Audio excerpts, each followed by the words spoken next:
From production assistants to cameramen, to news reporters and anchors, the ABS-CBN culture prepares us to become professionals with the conviction that press freedom comes with responsibility. Ang pangalan ni Corina Sanchez ay matagal na nakaukit sa kasaysayan ng pamamahayag sa Pilipinas. Kilala siya bilang isang veteranong mamamahayag, television host at radio anchor na nagbigay ng makabuluhang kontribusyon sa larangan ng media sa loob ng ilang dekada. Sa kabila ng kanyang matatag na reputasyon bilang isang profesional, hindi rin naiwasan na maging bahagi siya ng mga usapin at kontrobersiya na lalong nagbigay kulay sa kanyang pagkatao sa mata ng publiko. Si Corina Maria Sanchez Rojas ay sinilang noong 5 ng Oktubre 1974 sa Hong Kong.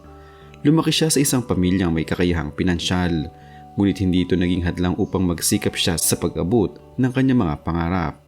Ang kanyang mga magulang ay sina Ramon Sanchez at Celia Sanchez. Ang kanyang ama isang dating diplomat, bagay na nagbigay sa kanya ng exposure sa iba't ibang kultura at pananaw sa murang edad. Nag-aral si Corina sa St. Teresa's College para sa kanyang elementarya at sekundarya. Pagkatapos nito, pumasok siya sa University of the Philippines Diliman kung saan kumuha siya ng kursong Broadcast Communication. Sa panahong ito, nagsimula ng malinaw ang kanyang interes sa pamamahayag. Hindi siya nagkaroon ng karanasan sa pag-awit o pag-arte bilang pangunahing karera. Taliwas sa ilang personalidad sa telebisyon, sa halip, nakatuon siya sa larangan ng pagbabalita at public affairs mula pa sa simula. Ang kanyang pagpasok sa mundo ng media ay nagsimula sa radyo. Naging bahagi siya ng DZMM kung saan siya nagtrabaho bilang news reporter. Sa panahong iyon, pinatunayan niya ang kanyang dedikasyon sa trabaho sa pamamagitan ng pag-cover ng mga mahalagang balita at issue sa bansa. Hindi naging madali ang kanyang pagsisimula. Kinailangan niya magtrabaho ng matindi upang makilala sa isang industriyang dominado ng mga veteranong mamamahayag. Ang kanyang malaking break ay dumating nang siya ay maging bahagi ng ABS-CBN. Dito, naging anchor siya ng programang balitang tulad ng TV Patrol at kalaunan ay naging host ng Balitang K.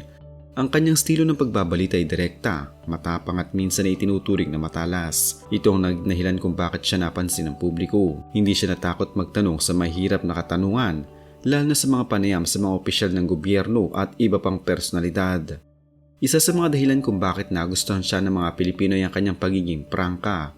Halimbawa, sa kanyang mga panayam, kilala siya sa pagtatanong ng mga sensitibong isyu na kadalasang iniiwasan ng iba. Ang ganitong katangian ay nakita sa kanyang mga eksklusibong interview sa iba't ibang personalidad, kung saan siya ay hindi nagdadalawang isip na usisain ang katotohanan.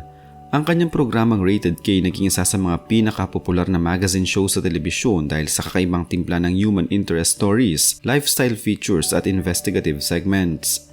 Gayunpaman, ang kanyang pagiging direkta ay hindi laging tinanggap ng positibo. May mga pagkakataon na siya'y binatikos dahil sa umano'y pagiging masungit o mataray sa harap ng kamera. Ang ganitong impresyon ay lalong lumakas dahil sa ilang viral na insidente. Kabilang kanyang panayam kay Chris Aquino noong 2014 kung saan napansin ng mga manonood ang tensyon sa pagitan nila. Bagamat walang opisyal na kumpirmasyon ng alitan, naging usap-usapan ito sa social media at nagbigay ng iba't ibang interpretasyon sa kanyang personalidad, sa kanyang personal na buhay. Ikinasal si Corina Sanchez kay Mar Rojas noong 23 ng Oktubre 2009 sa Santo Domingo Church. Si Mar Rojas ay isang kilalang politiko na nagsilbi bilang senador at naging kandidato sa pagkapangulo noong 2016. Ang kanilang relasyon ay naging sentro ng atensyon ng publiko, lalo na dahil sa impluwensya ni Rojas sa politika. Ang kanilang kasal ay dinaluhan ng maraming prominenteng personalidad kabilang mga politiko at celebrity. Matagal na panahon ding walang anak ang mag-asawa, bagay na naging paksa ng spekulasyon.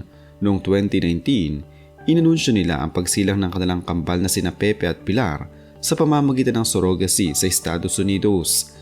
Ang kanilang desisyon ay naging bukas sa publiko at si Corina mismo nagbahagi ng kanilang karanasan sa social media.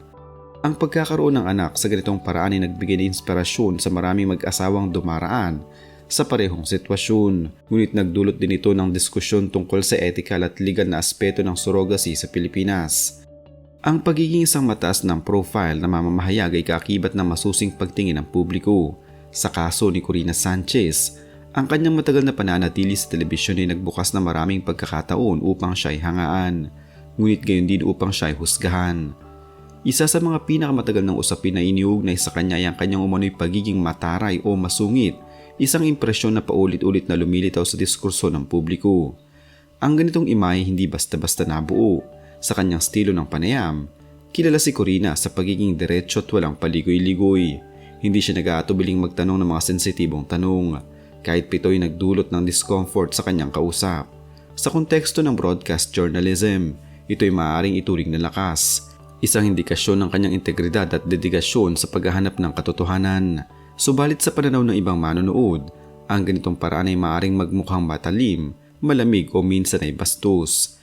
May ilang pagkakataon na naging viral ang kanyang mga panayam at public appearances dahil sa tono ng kanyang pananalita. Isa sa mga madalas balikan ng netizens ay ang kanyang interaksyon kay Kris Aquino kung saan napansin ang tensyon at kakaibang dynamics na kanilang usapan. Bagamat walang direktang kumpirmasyon ng alitan, ang interpretasyon ng publiko ay nag-ampag sa imahe ni Corina bilang isang taong hindi madaling pakisamahan. Mas naging sensitibo ang usapin nang pumasok ang mga aligasyon tungkol sa kanyang umano'y pagtrato sa mga kasambahay. May mga posts at komento sa social media, lalo na sa mga forum at anonymous platforms na naglalarawan sa kanya bilang strikto at mahigpit na amo. Ilan sa mga kwentong ito ay nagsasabing mataas ang kanyang pamantayan at hindi siya nagpapalampas.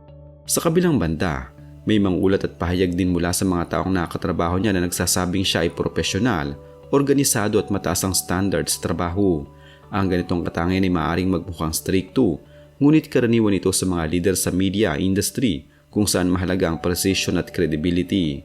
Isa pang kontrobersiya na umusbong ay ang paratang na siya umano ay tumatanggap ng malaking bayad kapalit ng coverage o exposure sa kanyang programa. Ang ganitong issue ay hindi bago sa industriya ng media kung saan may mga usapin tungkol sa block time, sponsorships at paid segments. Noong 2025, may mga kumalat na usapan online na nag-uugnay sa kanya sa ganitong gawain. Ngunit muli, mahalaga ring tandaan na ang mga programang gaya ng Rated K o Rated Corina ay may lehitimong format na maaaring may kasamang sponsored segments na karaniwan sa lifestyle at magazine shows.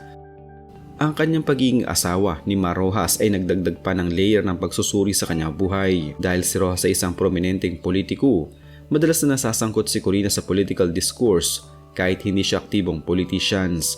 May mga kritiko na nagsasabing maaaring maapektuhan ang kanyang pagiging neutral bilang mamamahayag, lalo na noong panahon ng kampanya ni Roxas noong 2016. Gayunpaman, wala ring malinaw na ebidensya na ginamit niya ang kanyang plataporma upang manipulahin ang balita para sa interes ng kanyang asawa. Ang ganitong akusasyon ay nananatiling bahagi ng political criticism kaysa isang napatunayang paglabag sa etika. Sa kabila ng mga kontrobersiya, patuloy ang kanyang karera sa telebisyon at radyo. Matapos ang pagkawala ng prangkisa ng ABS-CBN noong 2020, lumipat siya sa TV5 kung saan ipinagpatuloy niya ang kanyang programang Rated Corina. Ipinakita niya ang kanyang kakayahang umangkop sa pagbabago sa industriya ng media. Sa panahong ito, mas naging aktibo rin siya sa social media kung saan ibinabahagi niya ang kanyang personal na buhay at mga proyekto. Sa ngayon, naninirahan pa rin kasama ang kanyang pamilya sa Pilipinas si Corina Sanchez. Bagamat may mga pagkakataong bumabiyahe sila sa ibang bansa, abala siya sa kanyang trabaho bilang host, producer at content creator. Patuloy niyang pinapalago ang kanyang presensya sa digital platforms na nagpapakita ng kanyang kakayahang sumabay sa modernong panahon. Ang kanyang asawa na si Mar Roxas ay nananatiling aktibo sa larangan ng politika. Bagamat hindi na kasing ingay ng kanyang mga nakaraang kumpanya, ang kanilang mga anak na sina Pepe at Pilar ay lumalaki sa pribadong kapaligiran, malayo sa matinding mata ng publiko. Gayunpaman, paminsan-minsan ay binabahagi ni Corina ang kanilang mga larawan at karanasan bilang pamilya. Sa kabuuan ng kanyang buhay, makikita ang isang babaeng hindi natakot harapin ang hamon ng kanyang propesyon at personal na buhay. Ang kanyang tagumpay ay bunga ng kanyang sipag, talino at determinasyon. Ang kanyang mga pagkukulang at kontrobersiya ay bahagi rin ng kanyang pagiging tao. Isang paalala na mga personalidad sa telebisyon ay hindi perpekto. Sa pagtatapos, si Corina Sanchez ay nananatiling isang makapangyarihang figura sa larangan ng media sa Pilipinas. Ang kanyang kontribusyon sa pamamahayag ay hindi matatawaran at ang kanyang impluwensya ay patuloy na nararamdaman hanggang sa kasalukuyan. Ang kanyang kwento ay sumasalamin sa komplikadong ugnayan ng tagumpay, reputasyon at pananagutan sa mata ng publiko. Sa paglipas ng panahon, ang kanyang pangalan ay mananatiling bahagi ng diskurso tungkol sa media, katotohanan at ang papel ng mamamahayag sa lipunan. From production assistants to cameramen, to news reporters and anchors, the ABS-CBN culture prepares us to become professionals with the conviction that press freedom comes with responsibility. I applied and I immediately got hired as an editorial assistant. Paminsan-minsan, taga-timpla ako ng kape ni Mel Chanco. Not that it was my job description, kaya lang parang I was so excited being part of a bigger group, and broadcast was really an exciting world for me. Until I rose in the ranks, I became a weather girl.